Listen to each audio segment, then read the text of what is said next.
23 de octubre de 1942, 21:40 horas. Desierto egipcio, frente de El Alamein. Durante unos segundos, el desierto contiene la respiración. Luego, como si se abriera una compuerta en el cielo, 882 piezas de artillería británicas y de la Commonwealth, estimado, encienden la noche. La arena vibra, las brújulas se vuelven locas, y una franja de fuego recorre desde el Mediterráneo hasta la depresión de Katara. El código por radio es simple, casi irónico para lo que se avecina. Lightfoot, paso ligero. Pero nada será ligero en las próximas 2 semanas. Ni el avance de los zapadores entre minas, ni la presión constante sobre unos tanques que ya llegan con el depósito casi vacío, ni la decisión de un ejército que ha aprendido que, en este desierto, la táctica empieza en la bodega de un mercante y en la manguera de combustible. Imagina la escena desde el punto de vista del soldado raso. El cielo late a estelas anaranjadas. El aire sabe a cordita y metal. Hombres de Nueva Zelanda, Australia, Sudáfrica, India, Gran Bretaña, junto a franceses libres y griegos, avanzan a paso medido. Delante de ellos, los jardines del diablo. Cientos de miles de minas, alambradas, trampas antitanque. Detrás, una orquesta de motores, listos para entrar en las brechas. Al este, El Cairo. Al oeste, una cadena de puertos que deciden la guerra. Tobruk, Bengasi, Trípoli. Al norte, el mar. Al sur, la Katara, un mar petrificado de sal que clausura el flanco. Aquí no hay maniobra amplia. Aquí la línea se aprieta y se rompe o no. Para entender por qué el eje se detuvo aquí, hay que retroceder un año. En 1941-42, el Afrika Korps de Erwin Rommel construyó un mito a base de audacia, golpes rápidos y la captura de Tobruk, junio de 1942. Pero cada kilómetro conquistado hacia el este alargaba una herida abierta, la ruta de suministro. Con Malta aún activa y la Royal Navy RAF cazando convoyes, el combustible alemán e italiano cruzaba el Mediterráneo con pérdidas crecientes, desembarcaba lejos y recorría cientos de kilómetros de carreteras malas bajo ataques constantes. La gasolina se evaporaba en el aire caliente. Los filtros comían polvo. Las piezas de repuesto llegaban tarde o no llegaban. Rommel podía ganar choques tácticos, pero estaba perdiendo una batalla de aritmética. En julio de 1942, el avance del eje se frena en la primera batalla de El Alamein. El general Auchinleck salva Egipto.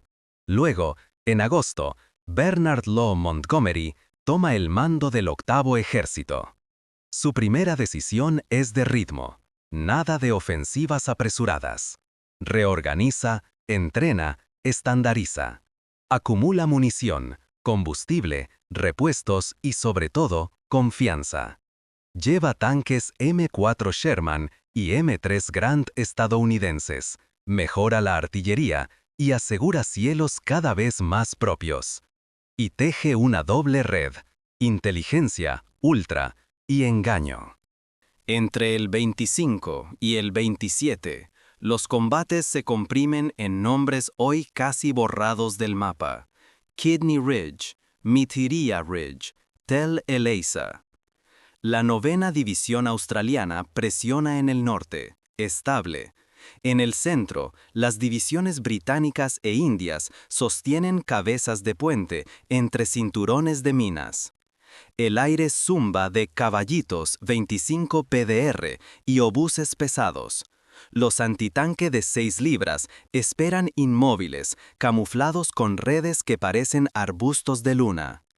El eje contraataca con sus Panzer III y IV mejorados e italianos con M14, valientes pero mecánicamente superados.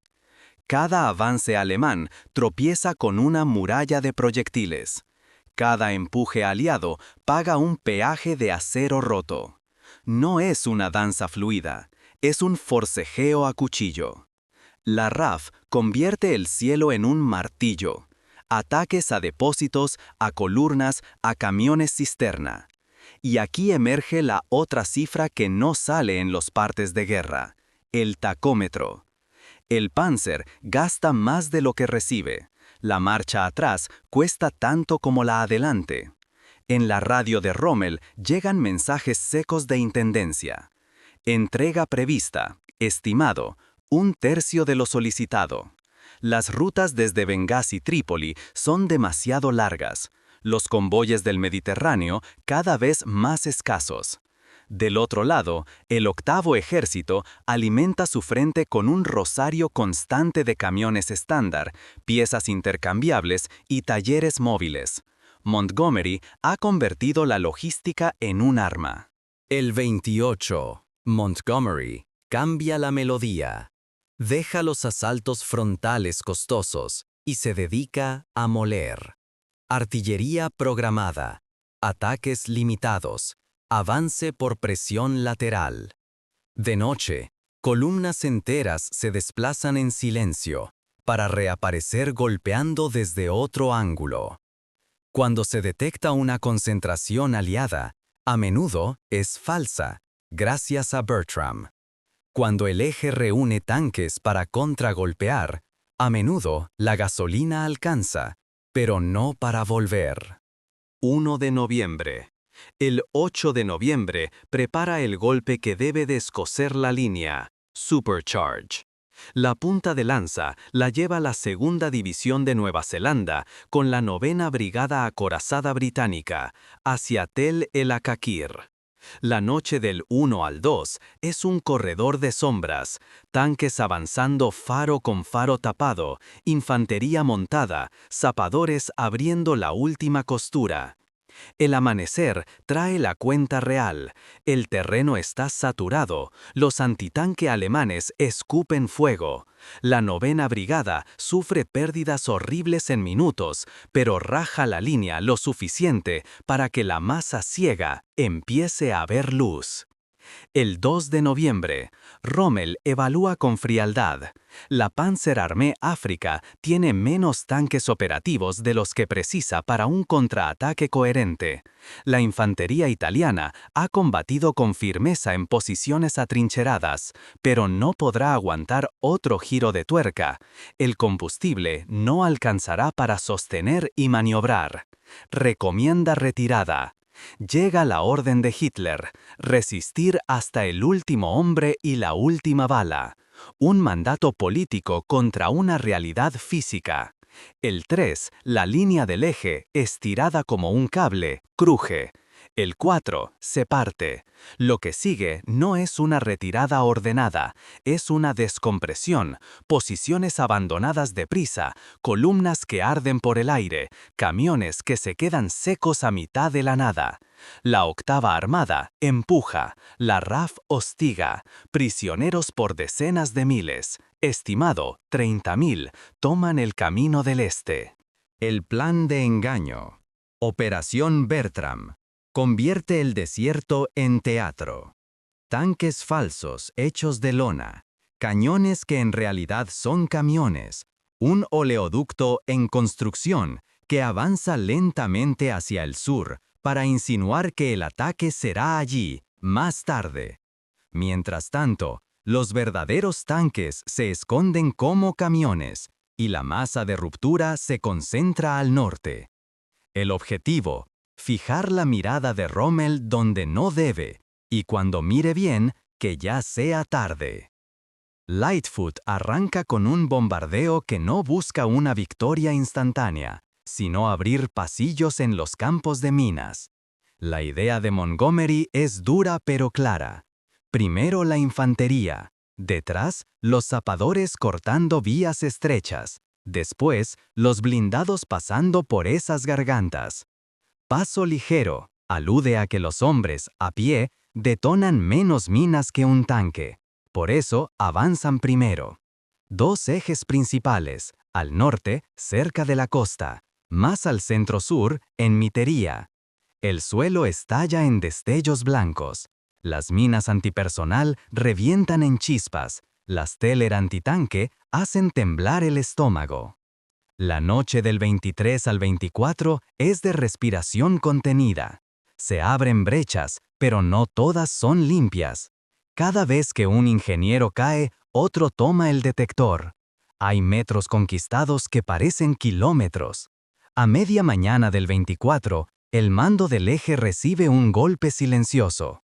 El general George Stumme, que sustituía temporalmente a Rommel, convaleciente en Europa, muere de un infarto tras un contacto con fuerzas británicas. Rommel regresa de urgencia y toma de nuevo el mando el 25. Encuentra un frente golpeado, combustible racionado y una elección imposible: contraatacar con fuerza menguante o ser amolado lentamente. El Alamein no se entiende solo por el valor, que lo hubo en ambos lados, sino por un triángulo de factores que se cerró esa noche de octubre: inteligencia, engaño y suministro. Inteligencia. Ultra y el análisis aéreo ayudaron a Montgomery a medir el pulso del enemigo. ¿Qué llegaba? ¿Qué no? ¿Dónde estaban las reservas? ¿Dónde dolía? No se trata de magia, sino de porcentajes. Decidir cuándo y dónde presionar, sabiendo que el oponente tiene menos gasolina de la que aparenta. Engaño. Operación Bertram no ganó la batalla por sí sola, pero dio al octavo ejército las primeras horas funcionando a su favor. Un oleoducto falso, depósitos ficticios, tanques de lona, trucos de feria en apariencia que compraron tiempo real. En un frente estrecho, tiempo es sinónimo de concentración. Suministro. La razón última del bloqueo del eje en El Alamein fue que su ofensiva había superado su cordón umbilical. Cada lata de combustible que no llegaba al frente era un tanque inmóvil al amanecer. Cada camión perdido en el Mediterráneo era una compañía que no podía reabastecerse. Del lado aliado, la estandarización y la acumulación previa dieron margen para absorber errores, reemplazar pérdidas y seguir empujando. Cuando Supercharge llegó, el eje ya estaba respirando con los pulmones a medias. Quedan escenas que no salen en las cifras.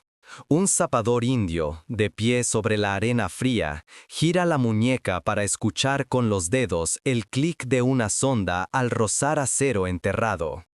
Un australiano en el borde de Kidney Ridge mastica tabaco para matar el gusto metálico que deja la artillería.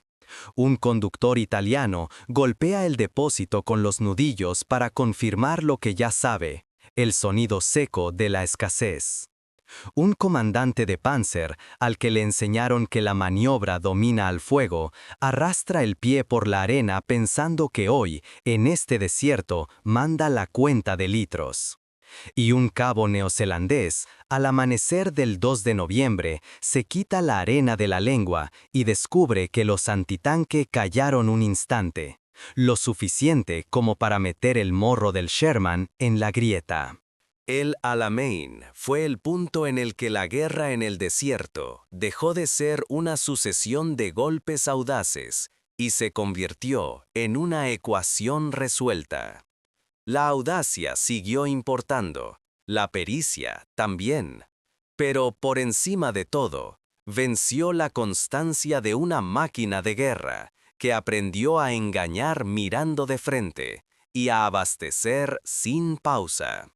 La leyenda del zorro del desierto se estrelló contra la geografía, mar al norte, sal al sur, y contra una verdad industrial: ningún plan sobrevive a un depósito vacío.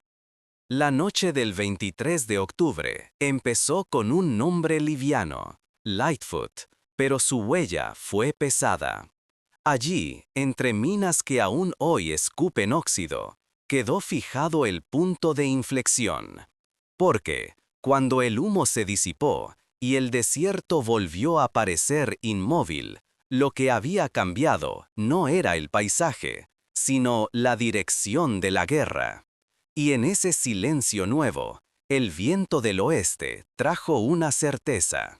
En El Alamein, la historia no encontró su final, encontró su rumbo. El costo humano fue severo. El octavo ejército pagó en vidas cada brecha abierta en los jardines del diablo. Brigadas blindadas quedaron reducidas a esqueletos de acero. Del lado germano-italiano, batallones completos se rindieron exhaustos, sin munición o sin carburante para moverse.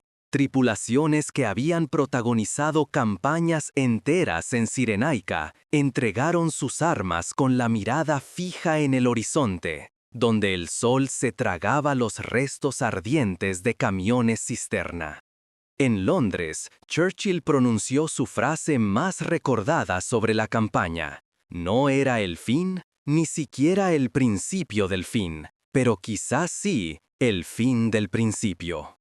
Y no era solo retórica. Tras el Alamein, el eje ya no volvería a recuperar la iniciativa estratégica en el norte de África. La retirada encadenó nombres: Marsa Matruh, Tobruk otra vez, Benghazi, Trípoli. En marzo de 1943, la línea final en Túnez. En mayo, la rendición masiva. Detrás de ese mapa que se repliega está la sombra de lo que empezó en octubre, un ejército cortado de su sangre líquida.